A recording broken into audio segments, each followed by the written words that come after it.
सर्वे को देखा जाए तो कांग्रेस और बीजेपी में बड़ी टक्कर नजर आती है। साउथ कर्नाटक छोड़ दूं, लेकिन मैं देख रहा हूं मैनिफेस्टो में ज्यादा लोक लुभावन है। आप महिलाओं को सशक्त करते हुए, क्योंकि अच्छी योजना है, गर्भवती महिलाओं को 6,000, विधवाओं को पेंशन देने की बात है, 5 सिलेंडर देने की बात है, आंगनबाड़ी जो महिलाएं हैं, कार्यकर्ता हैं, उनको ठीक वेतन देने की बात है, मोपेड देने की बात कहां से हो जाती है? यानी आप ठीक है, लोक लुभावन में आप सशक्त कर रहे हैं एक समाज के तबके को, लेकिन धीरे धीरे ये क्रीमी लेयर तक पहुंच जाता है। जी, थोड़ी सी आवाज जो है ना वो बहुत धीरे आ रही है। मतलब मैं बहुत मेरा सवाल आपसे जेडीएस के घोषणा पत्र को लेकर था। कुछ ज्यादा लोक लुभावन है, अगर आप सुन पा रही हो मुझे तो। हाँ हाँ हाँ, देखिए जेडीएस के घोषणा पत्र के बारे में आप पूछ रहे हैं ना? जी जी।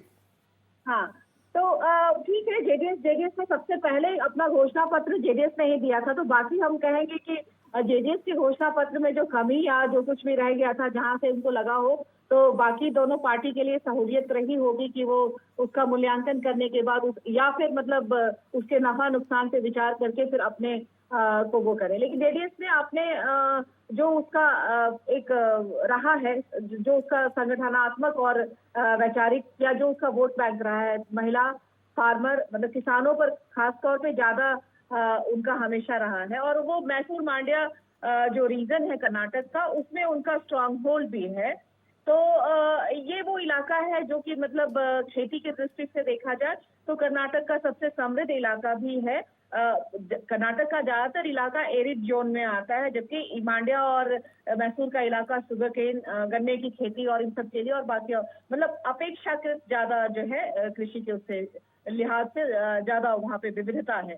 तो ये जो इलाका है वो किसानों के मतलब किसान एक बड़े वो हैं, तो इसको सोच समझ करके ही जेडीएस ने अपना घोषणा पत्र तैयार किया। तो जाहिर है जब हम बोल ही रहे हैं कि लोक लुभावन है और लोक लुभावन वादे वाले सारे हैं, और इनका मुख्य मकसद जो है वही है कि अपने जो है वोटर्स को, अपना जो बेस वोटर्स है उसको तो अपने पास रखना ही, और बाकी और लोगों को इन योजनाओं के मार्फत जोड़ना, तो आकर्षित करने की कोशिश तमाम इस तरह की घोषणाओं से, योजनाओं से। मेरा ये सवाल बहुत संक्षेप में, अगर आपको रोक रहा हूं माफ कीजिएगा, यही कि लोक लुभावन योजनाएं और आकर्षित करना जनता को, ये कोशिश होती है, ये जो आप, और कई बार परिपाटी होती है कि सरकारों को बदलना, नई सरकार लाना है, किसी लहर पर सवार होना, जनता मन बना चुकी होती है।